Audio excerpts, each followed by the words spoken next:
Welcome to episode 45, and this is kind of special for me because with this episode really things are going to be a little bit different. You might have heard the intro music is a little bit different, but as you know, my last episode was everything I learned from 2022, and really just to recap you all that both of my dogs died unexpectedly.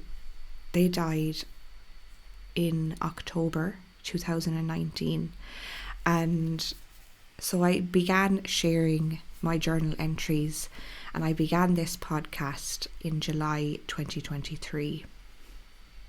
And we've come just over a full year now, and I have shared journal entries from 2019 all the way up to the end of 2022. I had started to begin a lot of healing in the middle of 2022, and 2023 was the year that I fully began my business and continued my healing. And I really do feel that on the last episode was such a good place to close that chapter of me sharing my journal entries. And I know that might be a surprise to all of you, but I really do feel that I've shared all that I possibly can with you listeners. And when it comes to the journal entries, I've obviously a lot more to talk about and a lot more to share, but I do feel that it's time to switch up and change the direction of this podcast just ever so slightly. And really, I hope that the last 44 episodes have been of some comfort, of some guidance, have provided you with the validation that you need, provided you the space to feel encouraged and empowered to process, to feel your pet loss grief, to understand it, to acknowledge it. And if you have experienced any of those things, then my job is done, and I have loved sharing the journal entries with you over this last probably 13 months now. And so I haven't had any seasons of the podcast, but I do feel that today is a good time to say that this is season 2 of the Pet Loss Journals podcast, and just a slightly new direction. I'm going to be talking about specific topics and hopefully, get the listeners involved a little bit more, which I can share in the coming weeks. But for now, it's just the beginning of a new chapter of the Pet Loss Journals podcast. I am so grateful if you have been a regular listener, and if this is your first episode, welcome. You have started on season 2, but welcome, and I do encourage you to go back and listen to season 1 episodes 1 to 44, but you will get great benefit from listening from here on in if that is your choice. But I really do appreciate anyone that's listening right now, and I do hope that you will enjoy the new season. Please do email me or message me on Instagram if you have any suggestions, if you would like me to talk about specific topics or anything like that. But thank you, and I will always thank each and every one of you. You have given me the strength to read every single one of those pet loss journal entries every single week, even though there has been confliction, there has been nerves, and there have been lots of worries, but the response and your messages have really helped me to keep sharing. And as these new episodes progress, I will be still sharing memories and my feelings and insights and still parts of my pet loss journey, so that is not going to end. One of my most listened to episodes was the episode about the guilt that we feel after we lose our pets. That word guilt, I mean, it eats us up. It is so incredibly difficult to deal with, to navigate. Wow, I mean, the majority of clients that I speak with and that I guide them through the program, they often speak of that guilt, that feeling of guilt, that they do not know how to live with it, they don't know how to process it, they struggle deeply with it, and they need a lot of support while they uncover it and process it. So I think it is only fitting to delve in really deeper about the guilt that we feel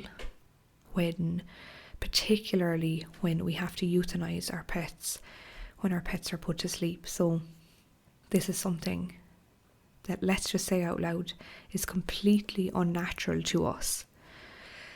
Many of us, when it comes to humans, euthanasia, it's foreign concept to us. So, but when it comes to pets, it's common. It's not something that we've never heard of or anything. But imagine we've never had to go through that situation before. If it's your first time having to euthanize your pet in the veterinary clinic, it's going to be extremely difficult and traumatic to witness, to process, or to try and process, to make a decision on everything around it can be super, super difficult, and we want to try and avoid it more often than not. So this is a really sensitive subject. I'll go as gently as I can through it, which is really important to me to do that, because it can bring up difficult emotions for you. And that's okay. It is perfectly normal for you to feel those. So if we're just to start really at the very beginning with the word guilt itself, what does the word guilt mean? So guilt is a very complex emotion. I think we will all agree with that. And guilt arises often from feelings of responsibility for wrongdoing, whether real or perceived. So whether that wrongdoing was real or perceived, it often kind of involves a sense of remorse or self-reproach for actions or decisions that one believes to be morally wrong, harmful, or against their own standards or values. And guilt often leads us to experience negative emotions such as sadness, regret, shame, anxiety. The list kind of goes on. And it can influence thoughts and behaviour. So, sometimes causing people to seek to make amends for their actions. So that is really what guilt is. But the really plain and honest definition of it is, even if you read it in the dictionary, is guilt is intent to harm another. Intent to harm. And I just want to repeat that. Intent to harm. Okay, but let's talk about guilt in relation to pet loss and euthanasia. I can say from my experience, 99.9% of people do not ever intend to harm their pets by choosing euthanasia.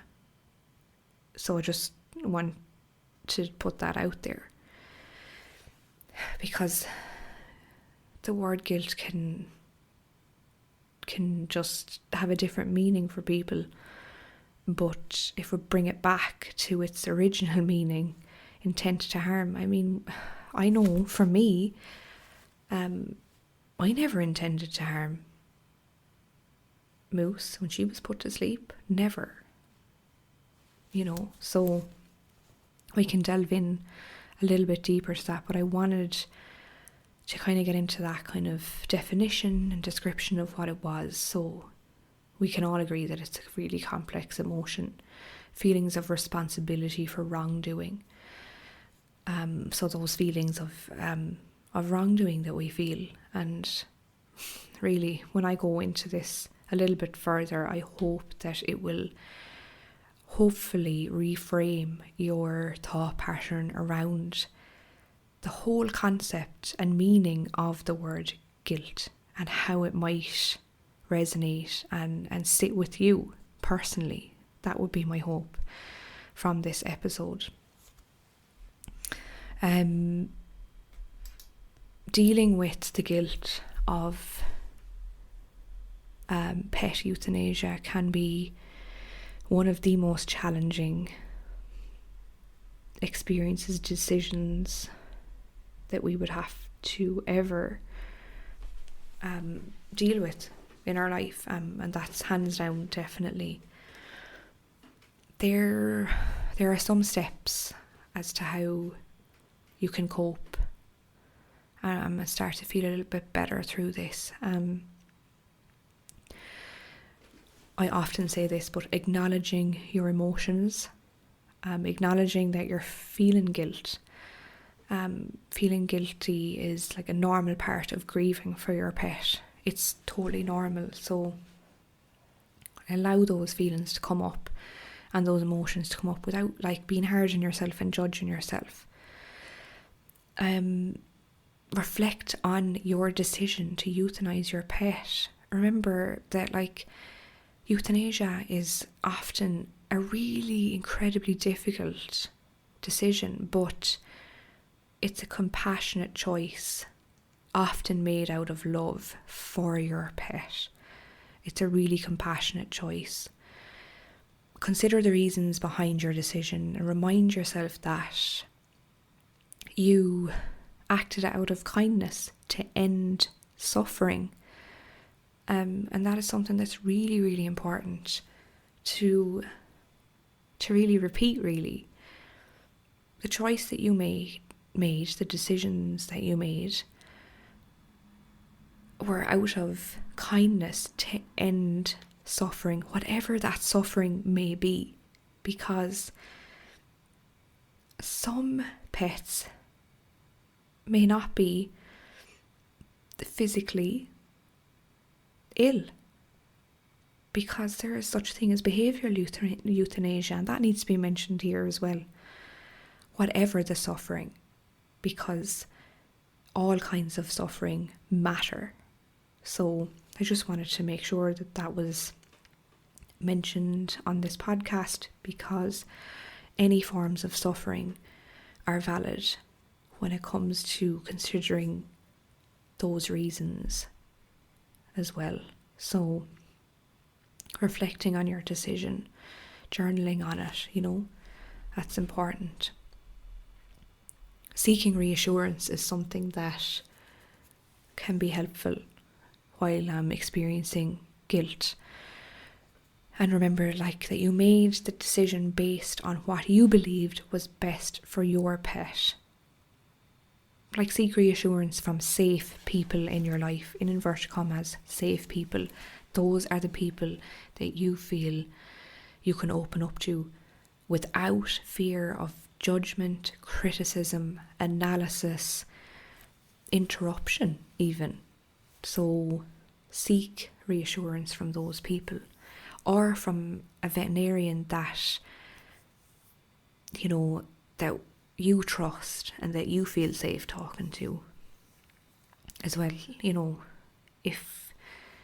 If you want to go back and speak to your veterinarian about that decision that you've made and ask them questions, that's perfectly okay. So reflecting on the love and care that you provided for your pet throughout their life, even if it was like a terminal diagnosis, or the pet was elderly and just nearing the end of its life.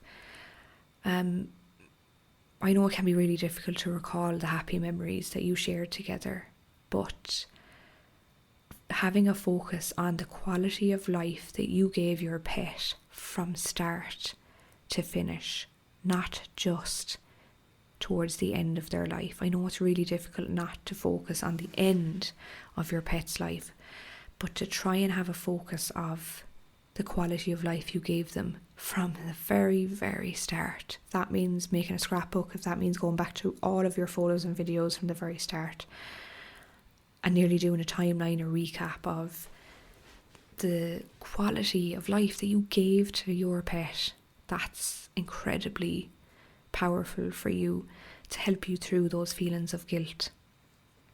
Talking about the guilt that you feel, literally verbalizing it, be that with your safe person, a best friend, your partner, somebody you know will listen without judgment, a therapist, a grief specialist, whoever that may be, joining a support group. Sometimes expressing the guilt and all of those feelings associated with it can help to alleviate that burden of guilt that you're putting on yourself, that sense of that you were responsible for wrongdoing, and it's not wrongdoing. So you have to consider the circumstances surrounding your pet being put to sleep, your pet being euthanized. So having compassion, understanding that it was a really, really difficult decision under often challenging circumstances, because for some people that I speak with, euthanasia is a shock decision, it's a panic decision, it's right here, right now. If a pet has endured a really traumatic accident, or it can be the other way. The scenarios can be so varied and so different. People will have time to decide when to book the euthanasia appointment, but some people don't. Some people don't have time if it was an accident and a really sudden decision that they have to make. But considering all of the factors that happened, such as your pet's health, the condition of your pet, the quality of life of your pet, or the prognosis that your pet had, considering those circumstances can be something to help you to process that guilt. Remembering your pet's perspective. So let's talk a little bit about that. You all know, listening, that your pets live in the present moment. They don't dwell on the past. They don't hold grudges. They don't get angry with us. They don't remember if we didn't bring them for a walk one day by accident because we worked late or something. They don't hold grudges. They don't care about that stuff because they live in the here and now, the present moment. Something that we often cannot do, which we all strive to do, but we cannot. Your pet wouldn't want you to suffer from guilt. I'll say that again, that your pet wouldn't want you to suffer from guilt. Your pet would want you to live in the present moment. And that's really incredibly difficult for human beings to do, don't get me wrong. But focusing on the love and companionship that they provided to you in your life is just going to be something really incredible. So just remember your pet's perspective. So when you're thinking back about that euthanasia appointment, about the day that your pet was put to sleep, about the day that your pet left this world, try and think of your pet's perspective. Pets live in the present moment and they don't hold grudges. And if they were suffering in whatever way that they were suffering in, and you alleviated that suffering for them, a compassionate decision from kindness in your heart, your pet's perspective is that they are only in the present moment, and if you were with them or if you weren't with them, whatever the circumstances, your pet does not hold a grudge, and your pet does not want you to suffer from this crippling guilt that is eating you up. Your pet would not want that. There's a word that's often kind of thrown around a little bit, the word closure, which can elicit a lot of fear and anxiety in people.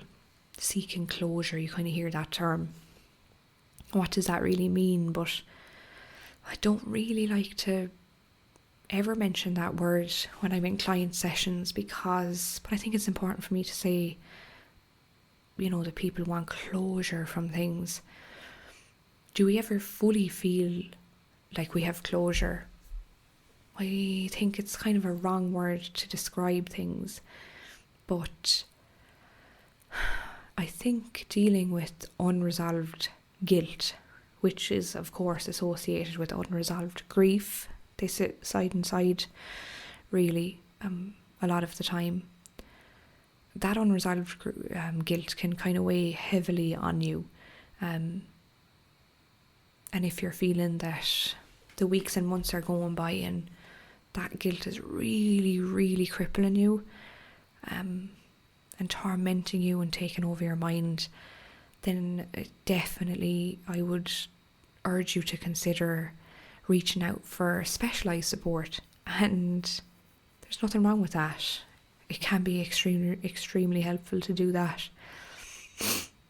One of the things we talk about and delve into is guilt in the 6-week grief recovery method program for pet loss that I guide my clients through, and of course that can be done one-to-one via Zoom or in a group scenario, but we often talk about guilt. I mean, you can't go through a pet loss experience and guilt not showing up or not coming to the front to be spoken about, because this needs to be processed and given that time and space. And in a scenario where it's like a specialised program like that to help people through pet loss, it can help even more than just generalised talking about guilt. So that's where it can really, really help, and really talking about where is this guilt coming from and how might it be helpful to reframe that word. Guilt and grief come hand in hand often. I always am an advocate, and I'll harp on about self-compassion and seeking support, and talking to your safe people as well, but creating a memorial can help. But I think if it's a case of the guilt is really up on the top of the list alongside your grief, seeking support is something that's going to be really, really helpful for you.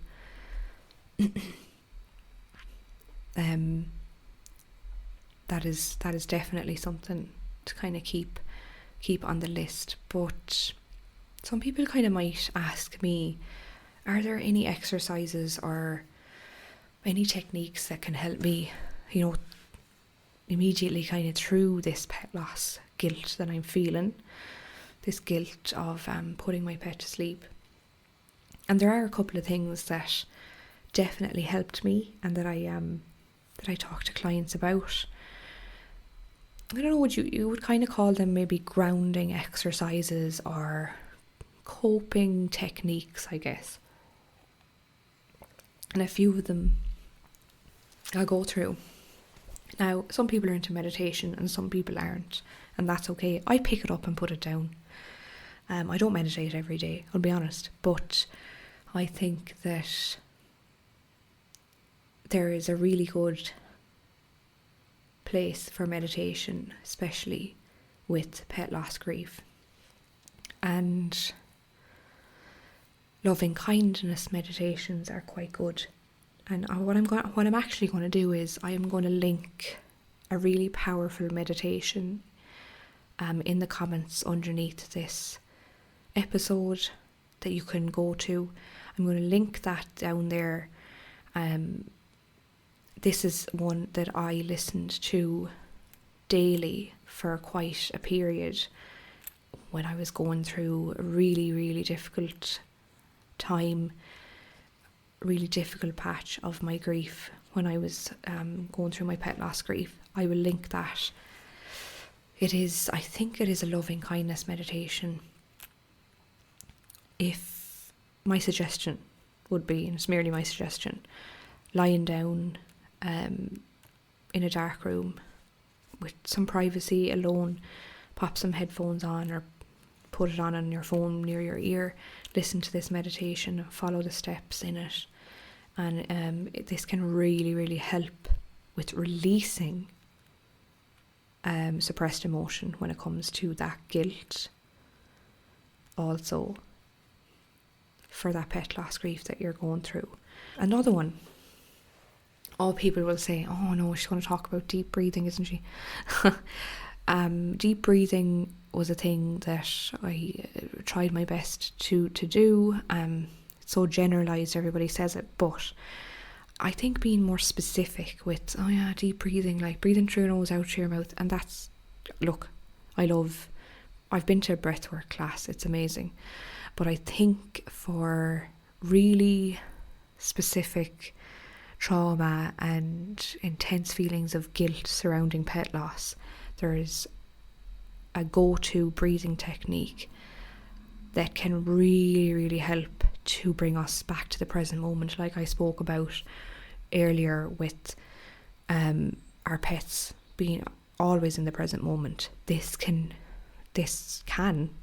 has worked for me. It's brought me to the present moment. So box breathing. There's no point in me trying to describe it here, but BOX breathing. You can literally write box breathing into YouTube and you will have hundreds of examples of how to do this.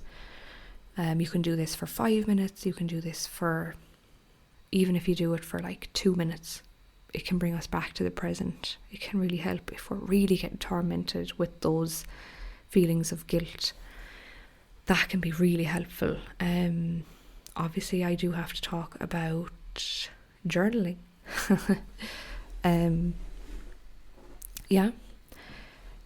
I will link my journal prompts guide as well. Journaling can be incredible.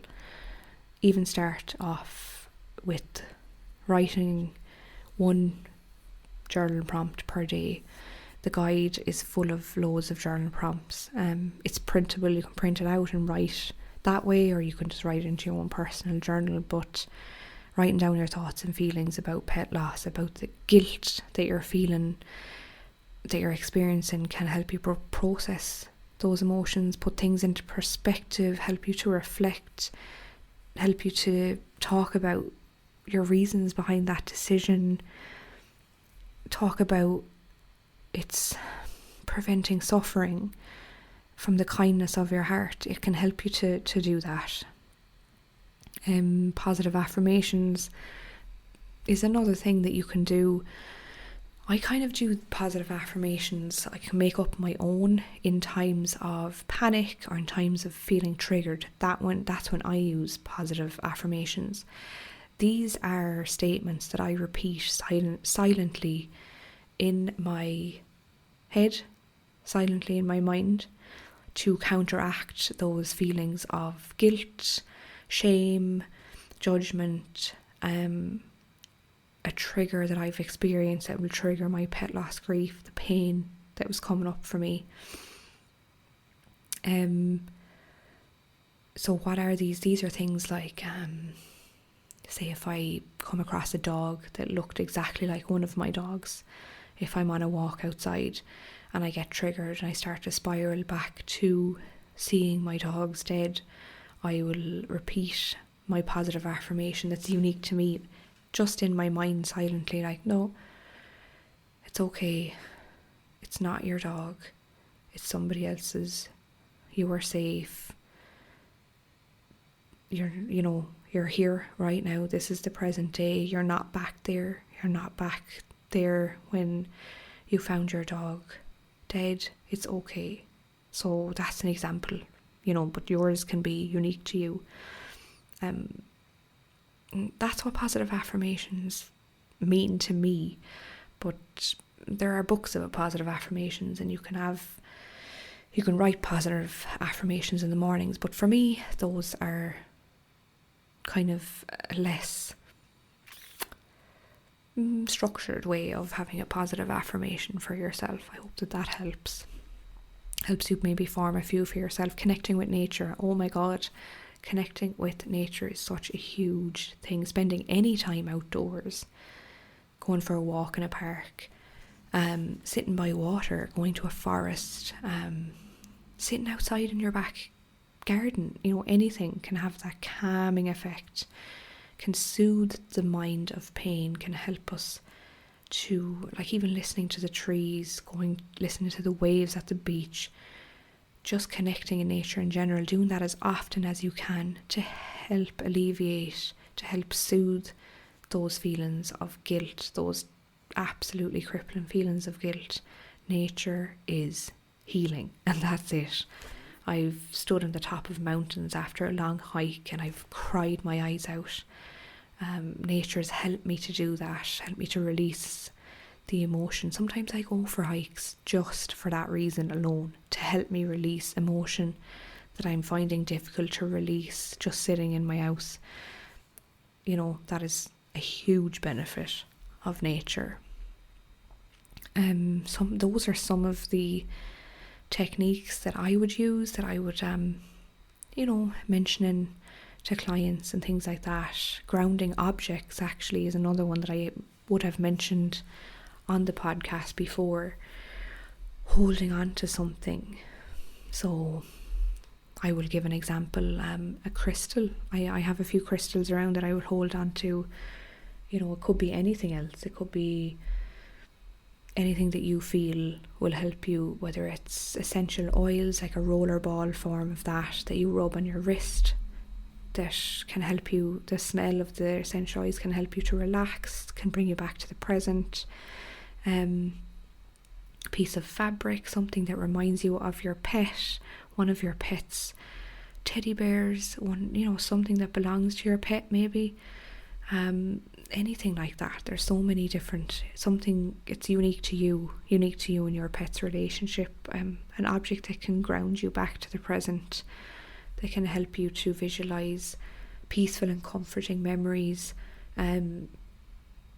Just going to your pet's favourite spot, that can be really difficult for some people, don't get me wrong, but if you're in a place to do that, definitely to help to anchor you back into the present moment, that can really help you to anchor back into the present moment.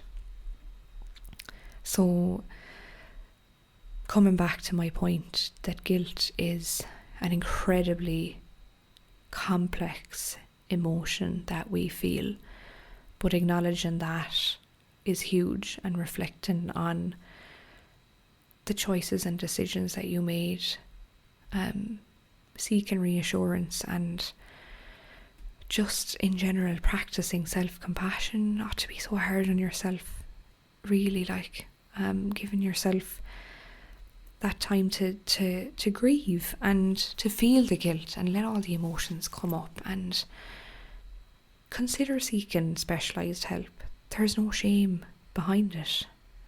If you're feeling really alone in your life and you don't have a safe person to talk with, seeking that specialised help is going to be huge to help you as well. But the note that I want to leave you on is, I think, one of the most important parts of this podcast, really. And what that is that your pet has always lived in the present. And that your pet's perspective is something that I want to leave you with. Your pet wouldn't want you to suffer. from guilt. Your pet wouldn't want you to be eaten up and crippled over these feelings of guilt.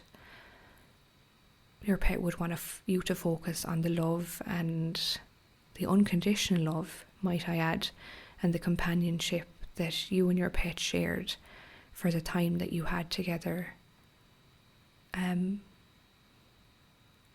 Yeah. So I hope that this episode was comforting for you and you resonated and with some of the points here, because guilt is something that I feel we should try to reframe as best as we can. So those feelings of guilt that you might be feeling, why not reframe some of those to feelings of disbelief? Because you didn't intend to do any wrongdoing to your pet, to your pet's life, but it was a compassionate decision to end some form of suffering for your pet. And there wasn't intent to harm there. There wasn't. So just to try and reframe that, and maybe that those feelings that you're experiencing or that you label or name as feelings of guilt, maybe to rename them or relabel them feelings of maybe disbelief. Maybe they're just feelings of grief, loss, pain. I hope that helps. And if pet loss guilt is consuming you and worrying you and really, really affecting your life, then there is a wonderful pet loss guilt workshop that I have created and designed for you, that is self-paced, that really can be done whenever you're ready. And this is going to be really supportive. This can be something that can help you to process what you feel really, really stuck in, that grief and that guilt. So I will leave a link to the pet loss guilt workshop in the show notes, and that will bring you straight to it. But until next time, take care.